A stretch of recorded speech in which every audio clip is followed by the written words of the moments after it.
Halo guys, balik lagi ke Santekno. Lanjut kita ke pembahasan mengenal struct lalu interface pada golang. Jadi di dalam golang itu biar tidak membosankan, hanya tipe-tipe primitif kayak integer atau apa ya, float, maka kita perlu struct untuk membedakan tipe itu dalam satu data yang sesuai sama kebutuhan kita. Nah, misalkan kita akan buat tipe lingkaran cycle struct, yang mana di cycle ini berarti punya x, misalkan x, y, dan r itu jari-jari, tipenya adalah float. Nah, seperti ini. Lalu misalkan kita akan coba inisialisasi var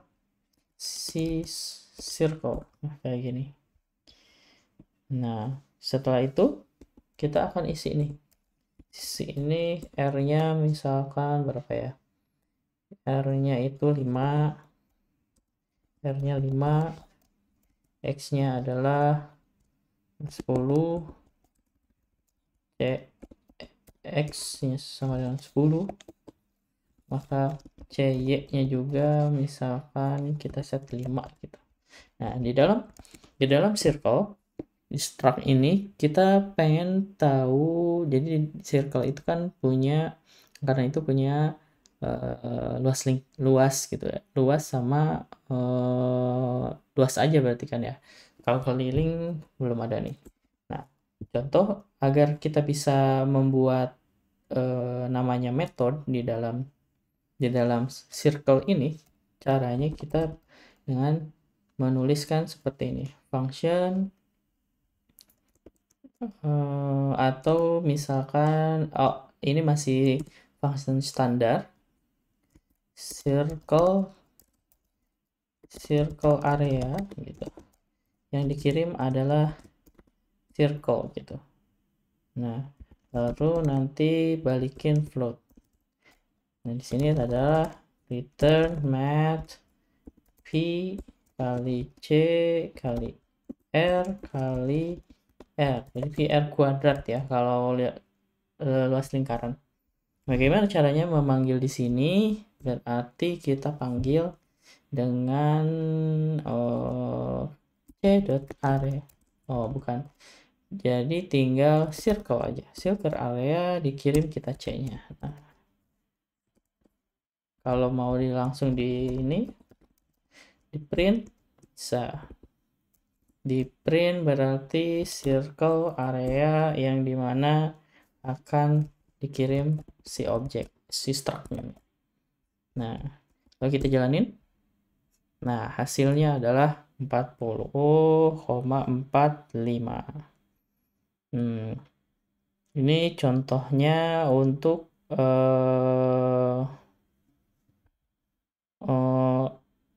function gitu ya. Nah,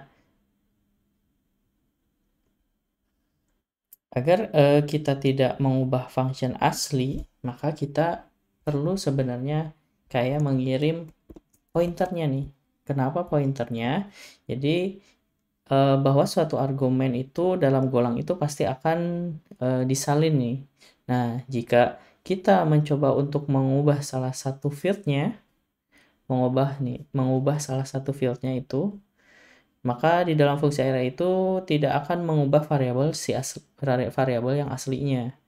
Jadi untuk agar kita bisa mengubah nih datanya, misalkan kita pengen ada di sini si circle itu luas, misalkan luas gitu. Nah, si luas ini bisa berubah kalau misalkan kita memakai pointer di sininya kayak gitu. Berarti nanti pada saat dikirim di sini pakai circle, nah kayak gini. Kita jalanin. Nah, sama. Lalu gimana caranya kita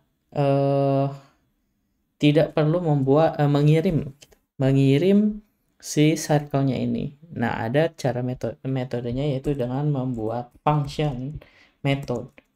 Yang mana kalau membuat function method adalah kita kayak mendefinisikan metodenya itu circle sorry ini salah, circle. Nah, ini nggak kepake tadi.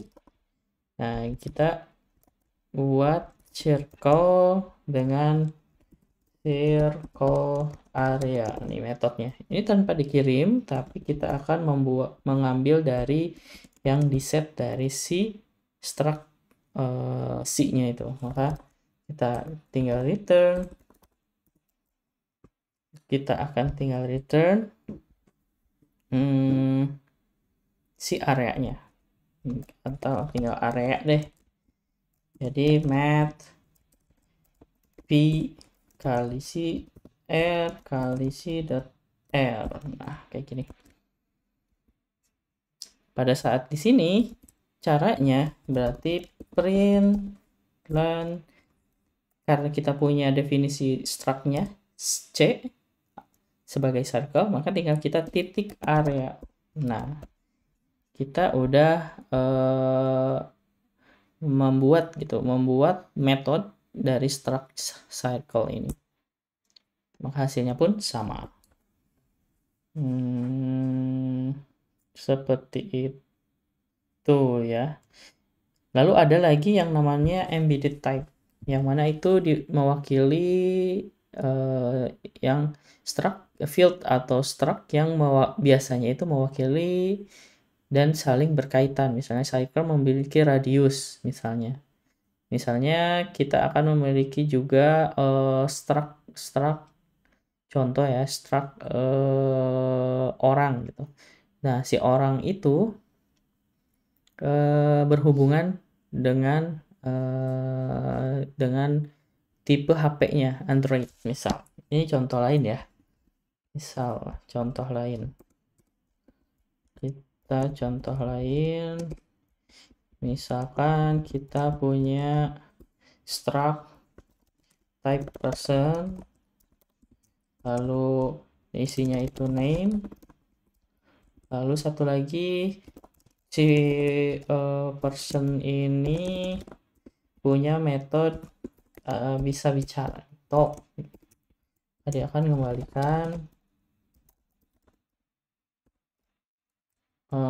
mengembalikan hi, my name is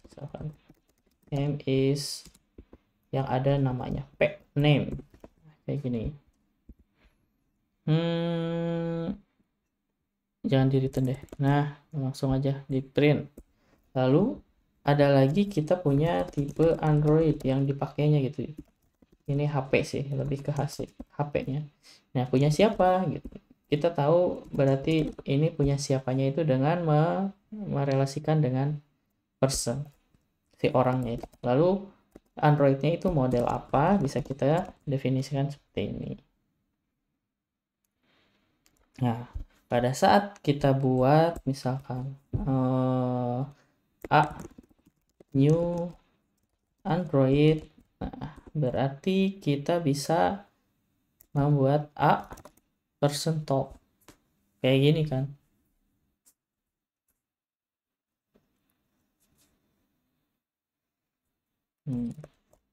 Coba deh kita jalanin.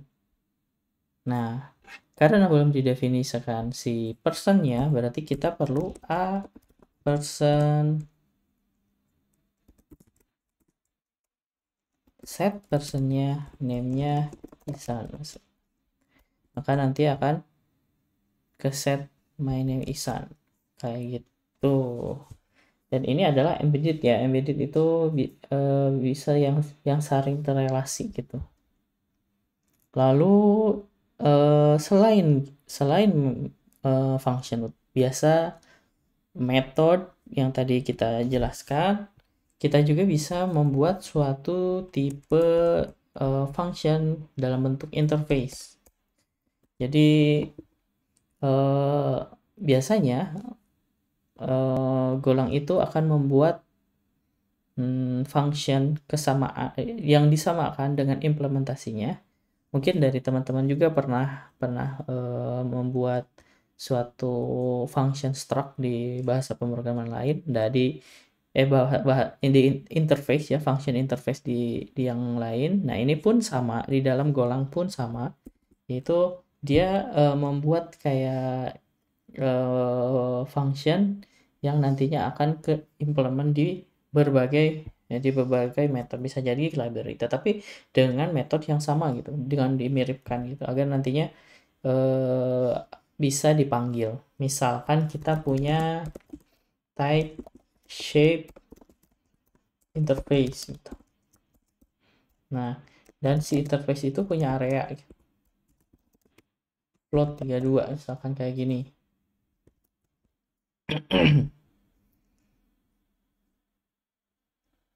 Lalu dia juga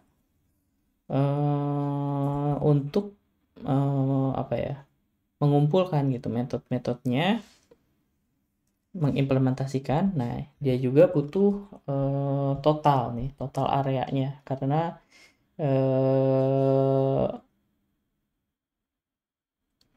bisa membagikan gitu, dua-duanya kita pakai gitu, atau bisa menggabungkan gitu. Ini interface itu berarti dia punya metode yang sama nantinya. Nah, contohnya kita punya circle struct. Circle struct itu berarti punya x, y, r yang tadi. Lalu misalkan kita punya juga persegi panjang, misalkan rectangle struct. Setelah itu dia, kalau rectangle itu berarti punya panjang sama lebar kan ya. Nah, punya panjang dan lebar. Lalu di tiap struct itu dia punya area, itu luas ya. Misalkan kita buat metode circle area. Nah, ini semuanya sama berarti kan. Kita balikin float 4, lalu function return mat dikali berarti CR dikali CR. Nah, lalu untuk yang rectangle punya area juga, yang itu float 64. Nah, perbedaannya berarti kalau area di dalam persegi panjang adalah panjang kali lebar. Nah, kayak gini. Setelah itu kita punya shape, interface, dan misalkan kita juga bisa menggabungkan nih, menjumlahkan beberapa area dengan pakai multi-stage atau multi-shape struct, yang mana nantinya itu banyak array dari shape. Nah, kayak gini. Lalu kita caranya membuat function tentang totalnya gitu, total areanya, biar kita bisa jumlahkan shapes, misalkan shape, lalu kita buat plot. Nah, di sini berarti semua area 4. Nah, kini akan kita jumlahkan semuanya. String shapes area plus berarti plus sama dengan berarti s area, kayak gini. Return. Nah, kayak gitu. Di sini ada yang 32, kita ganti aja float 64 biar sama.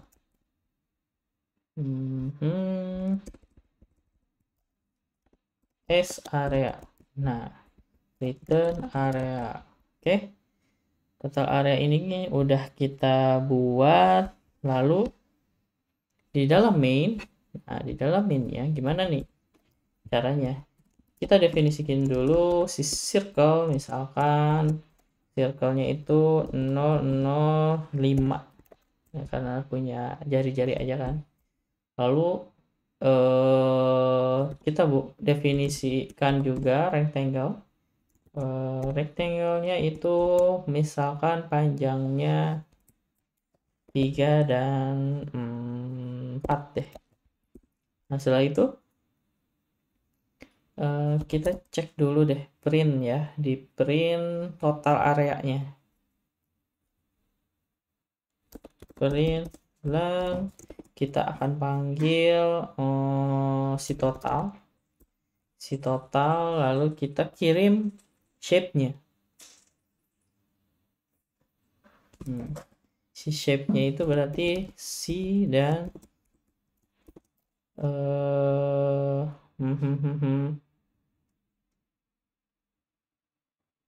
C dan L kayak gini. Nah, kenapa bisa? Karena di tiap kan di sini total area itu shape, sedangkan si shape ini adalah float, adalah interface area ya. Jadi yang nantinya akan bisa dipanggil nih.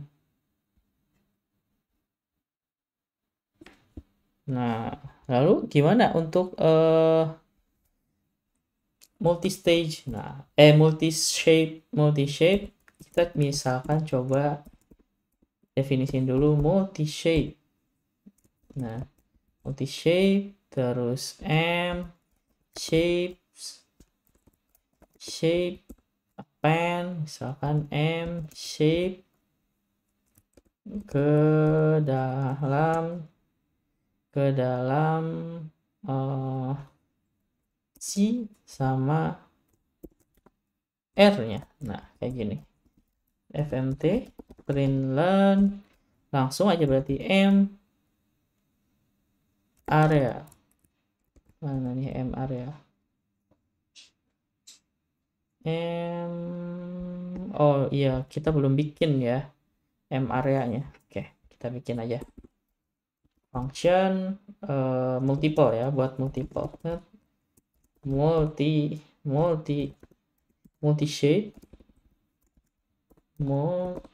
shape lalu area. Kita buat float 64.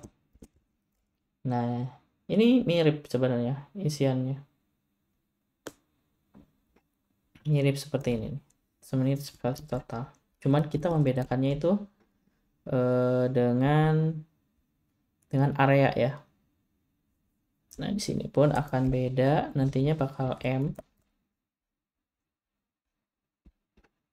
kita komen dulu deh biar memastikan. Nah, ini shape-nya itu berarti shapes. Kayaknya kita perlu ganti dikit deh. Nah, biar menandakan dia multiple. Shape terus atau jangan deh, kita set S aja. S lalu nanti balikan. Oke, ini sudah jadi. Lalu kita tinggal buat tinggal kirim area. Nah, oke, ini berbeda nih. Yang pertama itu kita membuat function biasa yang dikirim per shape-nya atau si bentuknya, bentuk yang akan kita kirim, yang akan kita hitung si luasnya. Nah, kalau berbeda lagi ketika kita buat struct multi-shape, yang mana struct multi-shape itu dia juga punya metode nih, metode yang bisa menggabungkan. Nah, secara codingan itu lebih memudahkan bagian yang ini kan, karena kita mengumpulkan data dari satu struct ke struct yang lain. Nah, bagaimana hasilnya? Nah, sama aja sih. hasilnya, cuman beda dari strukturnya, lebih rapi yang ini kan ya. Dan dari bentuk objektivitas pun sama. Multistage itu akan mengumpulkan dari struct yang sebelumnya. Jadi kayak mengeneralkan dari bentuk-bentuk lingkaran dan persegi panjang ini ya. Oke, teman-teman, mudah-mudahan mengerti dan bermanfaat juga.